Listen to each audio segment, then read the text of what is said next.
창세기 44장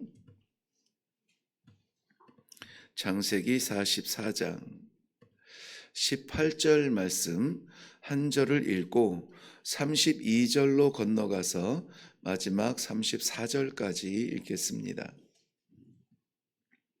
우리 한 목소리로 읽습니다. 시작. 유다가 그에게 가까이 가서 이르되 내 주여 원하건대 당신의 종에게 내 주의 귀에 한 말씀을 아뢰게 하소서. 주의 종에게 노하지 마소서. 주는 바로와 같으심이니이다. 32절. 주의 종이 내 아버지에게 아이를 담보하기를 내가 이를 아버지께로 데리고 돌아오지 아니하면 영영이 아버지께 죄짐을 지리이다 하였사오니 이제 주의 종으로 그 아이를 대신하여 머물러 있어 내 주의 종이 되게 하시고 그 아이는 그의 형제들과 함께 올려 보내소서. 그 아이가 나와 함께 가지 아니하면 내가 어찌 내 아버지에게로 올라갈 수 있으리이까? 두렵건대 재해가 내 아버지에게 미침을 보리이다. 아멘. 우리 함께 기도하겠습니다.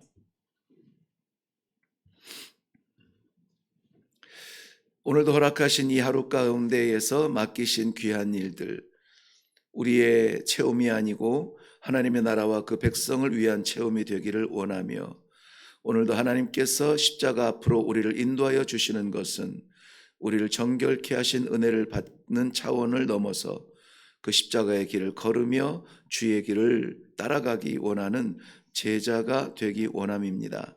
우리 아버지께서 부르신 대로 우리가 순종하는 대로 아버지의 뜻이 나타나는 복된 하루가 되게 하여 주시옵소서.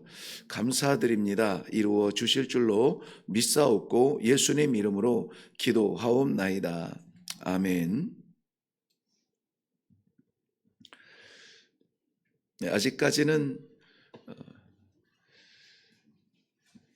가나안 땅에 브엘세바 헤브론 근처 브엘세바에 그곳이 거주지이기는 하겠지만은 보면은 그냥 물을 찾아 풀을 찾아 100km 넘어서라도 다녀야 하는 목동들이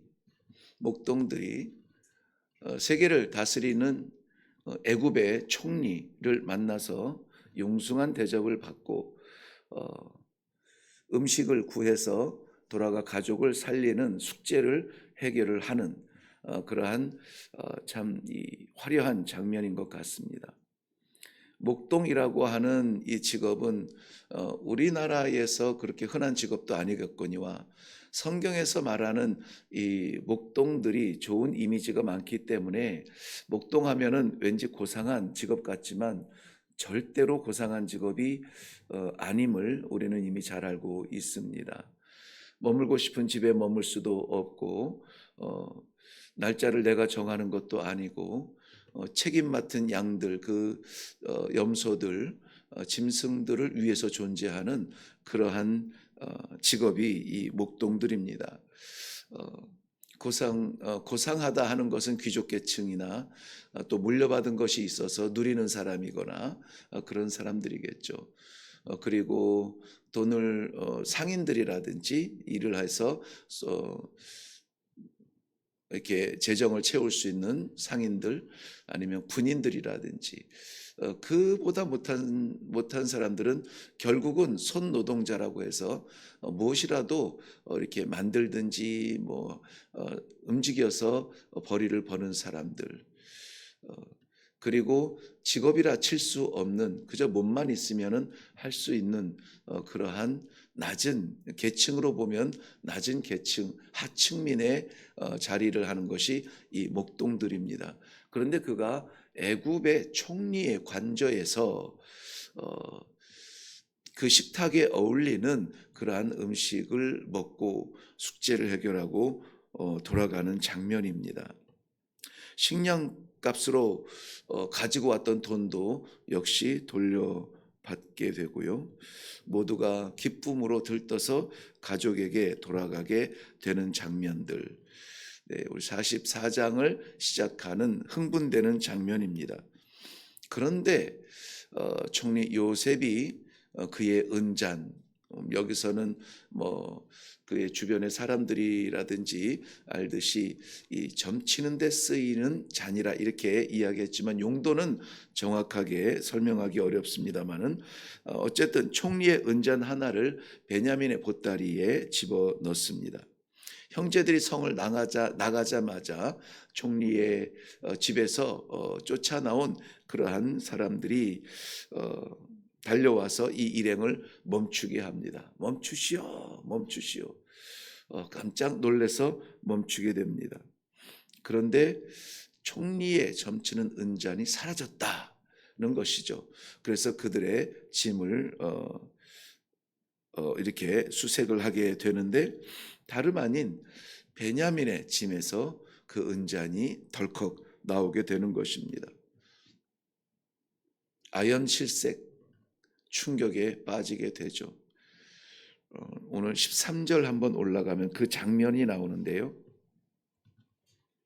그 베냐민의 자루에서 발견되니까 그들이 옷을 찢고 각기 짐을 나귀에 싣고 성으로 돌아가니라. 어떤 형편이냐면 자기의 옷을 찢고라고 했습니다. 자기 옷을 찢는다는 것은 자기 자신을 찢는 거예요. 그야말로 아연실색 어떻게 하면 좋을지 길이 보이지 않고 이제는 정말 죽었구나 하는 그러한 상황이 된 것입니다. 두려움에 앞이 깜깜합니다. 이것은 두려움으로 표현할 수 있는 것이 아닙니다. 성으로 돌아오니 총리가 기다리고 있습니다. 자기네들을 융숭하게 대접하였던 그 총리죠. 그 총리가 기다리고 있는데요. 노발대발하는 그러한 모습 가운데에서 이 잔을 훔쳐간 그 자가 반드시 노예가 되어야 하리라 라고 선포를 하게 됩니다. 암담하죠. 뭐라고 해야 될까요? 아니라고 변명해야 될까요? 아무도 입 벌리지 못하는 그때에 유다가 나서서 설명을 합니다. 유다가 나서서 그야말로 목숨 걸고 총리에게 나아가서 변명을 하게 되는 것입니다. 저는 오늘 본문 말씀의 제목을 33절 말씀에 있는 그대로 따왔는데요. 33절 말씀 보면 이제 주의 종으로 그 아이를 대신하여 머물러 있어 내 주의 종이 되게 하시고 그랬습니다. 거기에 머무는 것은 화려한 공간에 머무는 것은 아닙니다. 노예가 되리라 하니까는 노예의 신분으로 머물게 되는 거예요. 그런데 유다가 이 자기 짐에서 나온 짐이 아님에도 불구하고 이 잔을 가져간 도적질한 그 자가 반드시 노예가 되어야 하리라. 종이라는 부드러운 의미를 썼지만은 노예의 자리거든요. 내 노예가 되리라 하는데 유다가 일어나서 내가 이 아이를 대신하여 주의 종이 되겠습니다. 라고 고백을 하고 있는 것입니다. 저는 이 말씀을 묵상하며 이것이 쉽사리 우리가 잘 알고 있는 스토리 가운데 하나가 아니라 유다가 그냥 오지랖 넓어 나서서 이렇게 동생을 구하는 그런 멋진 영웅 같은 장면이 아니라 오늘 이 시대에 우리에게 하나님께서 기대하시는 그러한 성도의 삶의 고백이 아닌가 하는 것입니다. 우리가 고상한 표현으로는 중보자라는 이런 표현을 씁니다. 중보자. 그래서 우리는 심지어는 신학적으로 이것을 좀 고민하는 사람들은 우리 성도들이 말하는 중보는 어울리지 않는다. 유일한 중보는 오직 예수 그리스도 하나님과 우리를 이어준 그 중보자 예수 그리스도 외에 누구도 그러한 중보를 할 수 없음, 구세주가 될 수 없음이라 이렇게 고민하는 분들도 계세요. 그런데 성도가 우리 중보의 기도를 하고 중보의 사명을 하는 것은 우리가 할 수 있어서가 아니라 어떻게 해서라도 예수님의 그 모습을 흉내라도 내고 따라가겠다고 제자가 되겠다고 그렇게 고백을 했으니 예수님께서 하신 그 최종적 완성의 아름다운 모습이 중보자의 모습이라면, 자신을 들여서 하나님과 인간을 죽음밖에 없는 이 사람을 이어준 그러한 중보의 사명이라면, 나도 그 중보의 은혜를 입어서 살아난 것으로 만족하지 아니하고 누군가를 위하여서 살리는 사람이 되기를 원합니다. 정말 이 거룩한 몸부림 아니겠습니까? 그래서 저는 성도들도 오늘 이 말씀을 받고 중보자로 나섰던 그 유다의 그 후손으로 오셨던 영원한 완전한 중보자 예수 그리스도의 모습을 담는 중보자로서의 삶을 살아가는 성도의 사명, 하나님의 기대가 아닐까, 우리에게 오늘 이 말씀을 주시는 하나님의 뜻이 아닐까 하는 그러한 간절한 마음이 들었습니다. 운전을 하다 보면 누군가 양보하지 않으면은 운전하기 어려운 사람들이 있어요.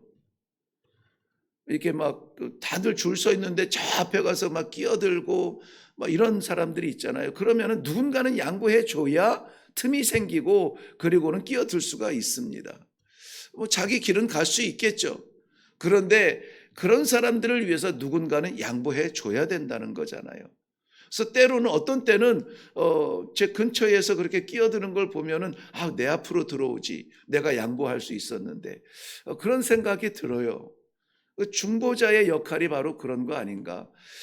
살려줘서 사는 사람이 물론 구사일생의 복을 누릴 수 있겠지만은, 그런데 누군가는 살리는 사람이 더욱 복된 사람이 아닐까요? 오늘 중보자 유다를 바라보면서 완전하신 중보자 예수 그리스도의 모습을, 십자가의 모습을, 그 골고다의 언덕길을 바라보는 것으로 만족하지 아니하고 오늘도 맡기신 사명 감당하기 위하여서 나아가기를 원합니다. 기도하는 시간이 되기를 바랍니다. 어떻게 하면 이러한 사명을 감당할 수 있을까요? 그거는 예수님께서나 그리스도께서 하시는 일이지, 그거는 이 유다같이 성경에 기록되어지는 영웅 같은 사람들의 이야기지 이스라엘의 시조 같은 사람들 아닌가? 아니요. 그렇다면 이 성경은 전설의 역사 이야기로 끝날 수밖에 없어요. 살아계신 하나님께서 오늘 우리들에게 이 말씀을 주셨다면, 여러분 44장을 한번 집에 돌아가셔서 한 장을 전체를 살펴보세요. 무슨 얘기인가? 결국은 유다가 자기 자신을 내어서 그 동생을 살리기 위한 그러한 간절한 모습으로 보여지게 됩니다. 전체 읽고 싶은 것은 16절부터 마지막 34절까지인데요. 16절부터가 바로 그 총리 요셉에게 변명하는 이 유다의 음성을 볼 수가 있습니다. 어떻게 보면은요, 정말 비굴하다 싶을 정도로 자신을 바닥에 내려놓는 것을 볼 수가 있어요. 철저하게 자기 자신을 낮추어서 그리하여서 이 총리를 높이고 나를 밟고 내 동생 베냐민이 살아나기를 원하는 가장 낮은 자리에서 시작하는 것이 중보의 시작인 것입니다.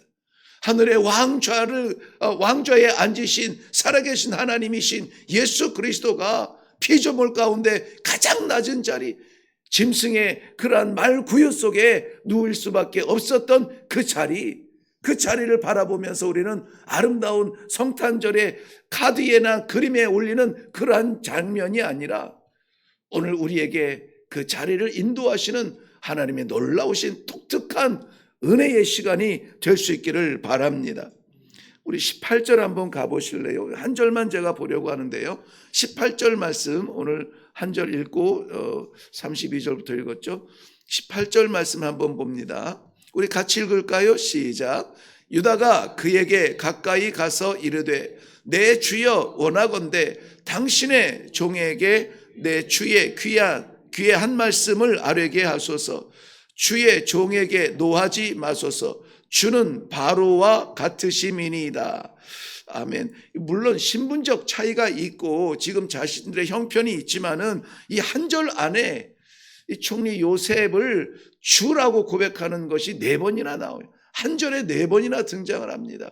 주께 말씀하게 없어서, 주의 종이 말씀하게 없어서. 자신은 철저하게 바닥에 내려가고 그러한 겸손한 모습을, 낮추는 모습을 보게 됩니다. 중보자의 삶은 가장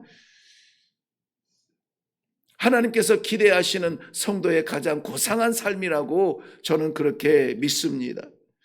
중보자의 삶은 성경을 닮아가고 싶어하는 성도들의 가장 성경적인 삶이 무엇이냐?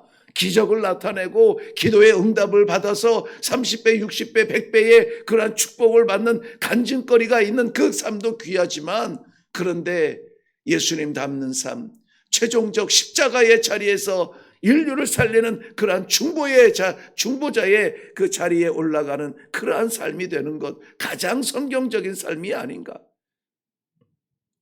이 중보하는 일은 단어 그대로 관계를 회복시키는 일입니다. 사람과 사람 간의 관계를 회복시키는 것도 참으로 좋은 일입니다.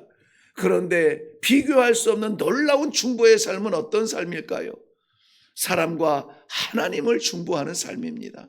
사람과 하나님을 연결해 주고 회복시키는, 관계를 회복시켜주는 그러한 삶이죠. 바로 생명을 살리는 일인 것입니다. 중보는 마치 떨어져서 연결되지 아니하는 그러한 대륙을 서로 잇는 다리와 같은 그러한 사명이라고 봅니다. 다리를 지어놓고 아름다운 다리를 바라보는 사람은 다리의 목적을 모르는 거예요. 다리의 목적은 그 다리를 밟고 건너가 대륙이 하나가 되는 그러한 일을 하는 것이 이 다리로서의 기능인 것입니다. 중보의 기능은 그런 것입니다. 하나님께서 오늘 이 시대의 성도들로 우리를 이 새벽에 불러주시고 우리에게 이 말씀을 받게 하시는 것은 오늘 하루 우리의 삶에 국한되지 아니하고 우리를 통하여서 중보의 삶을 살아서 사람과 사람이 화목하게 이어지고 사람과 하나님이 하나가 되어 믿음의 길을 발견하고 생명을 얻는 놀라운 이 중보적 사명을 이 말씀을 통하여서 명령하여 주고 계시는 것입니다. 그것을 위하여서 우리는 우리를 내려놓아야 합니다. 우리 자신을 내려놓아야 돼요. 말씀을 받는 이 말씀을 받는 자리에서조차 우리 자신을 내려놓고 나는 아무것도 없습니다. 아무것도 아닙니다. 아버지 말씀하여 주시면 그 말씀 따라서 말씀 이루기 위하여서 내 삶이 아니라 아버지의 기쁨을 위하여서 그 나라를 위하여서 오늘 살아가기를 원합니다. 길을 열어 주시옵소서. 건널 수 없는 강을 건너도록 우리 자신이 다리가 되고 누구라도 우리를 밟고 우리 하나님 앞으로 나아가는 믿음의 회복을 누릴 수 있다면 기꺼이 쓰임받기를 원합니다. 묵묵히 우리의 자신을 내려놓고 겸손하게 하나님 앞에 나아갈 수 있는 이 사명을 오늘 받을 수 있기를 바랍니다. 어떻게 보면은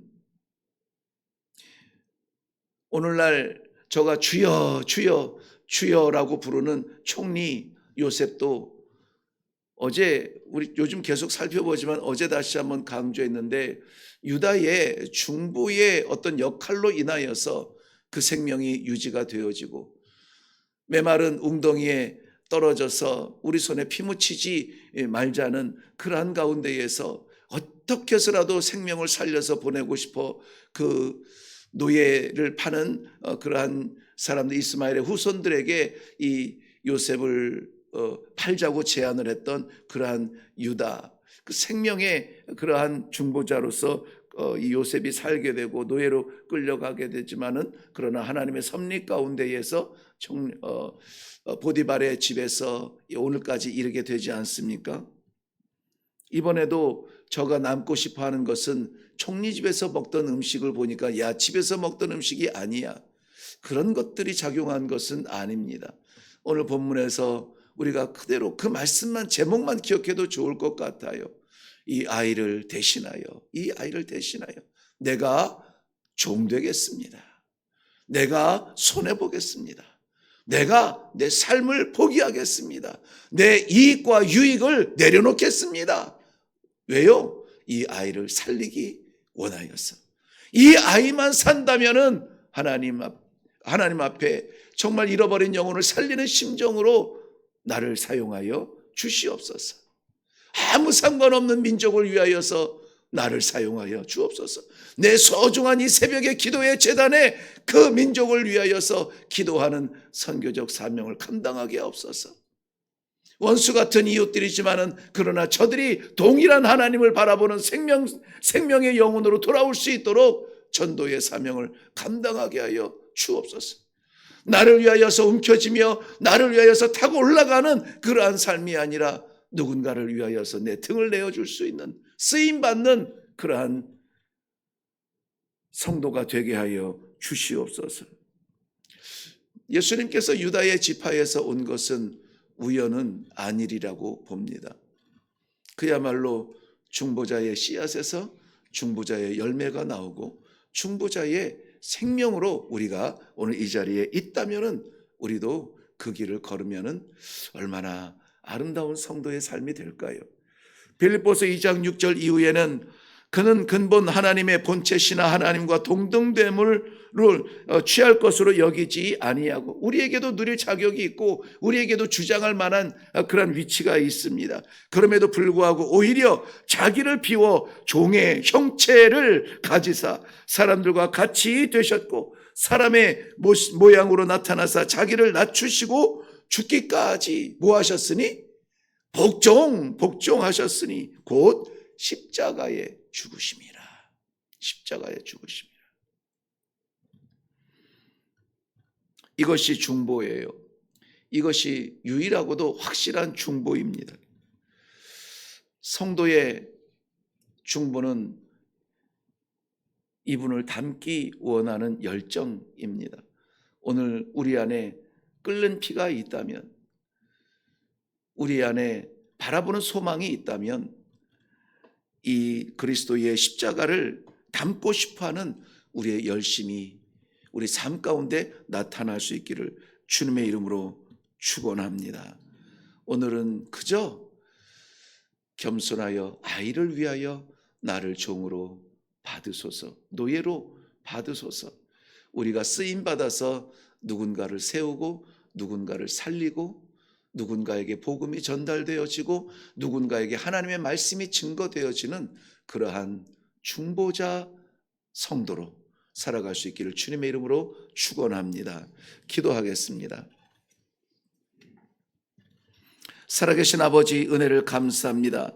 하루하루 삶도 벅차지만 내 삶을 유지하고 연명하는 것에 만족하지 아니하며 우리 하나님께서 이 한 생명을 사용하여 주시어서 30배, 60배, 100배의 생명 열매를 거두시기 원하는 아버지의 큰 뜻을 말씀으로 받았습니다.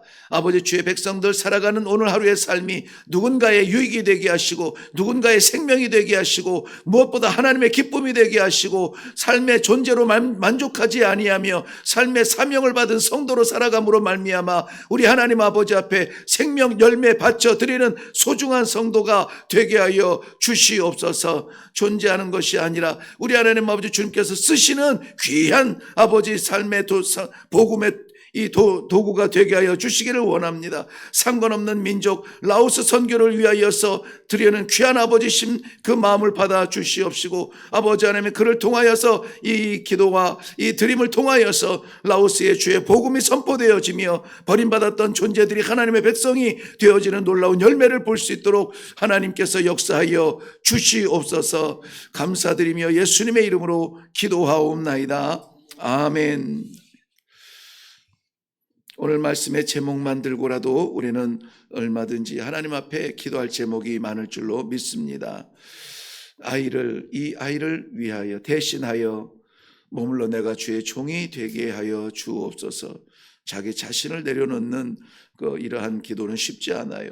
그럼에도 불구하고 오늘 이 아침에 하나님께서 붙여주시는 그 영혼, 그 이름, 그를 위하여서 우리가 쓰임받기 원합니다. 중보자가 되어서 그를 위하여 쓰임받게 하여 주옵소서. 오늘 어떠한 만남이 있을지라도 그 만남 속에 하나님께서 나를 보내심에 주의 뜻을 이루어 내가 복음의 통로가 되게 하여 주옵소서. 낮아지고 겸손하여서 살리고 세우는 일에 쓰임받는 그러한 축복이 있게 하여 주시옵소서.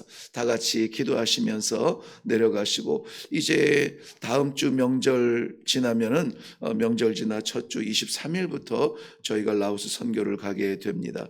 그 땅에서 사역하시는 우리 선교사님들을 위하여서도 만난 적도 없고 누군지도 모르지만 복음을 위해서 그 땅에 살아가는 선교사님들 복음의 생명 되게 하여 주시옵소서. 기도해 주시고, 오늘도 우리도 일부가 나아가지만은 그 땅을 밟을 때에 천사의 방문이 되게 하시고 라오스의 생명의 문이 열리는 놀라운 축복의 기도가 이루어지게 하여 주시옵소서. 기도해 주시면 감사하겠습니다.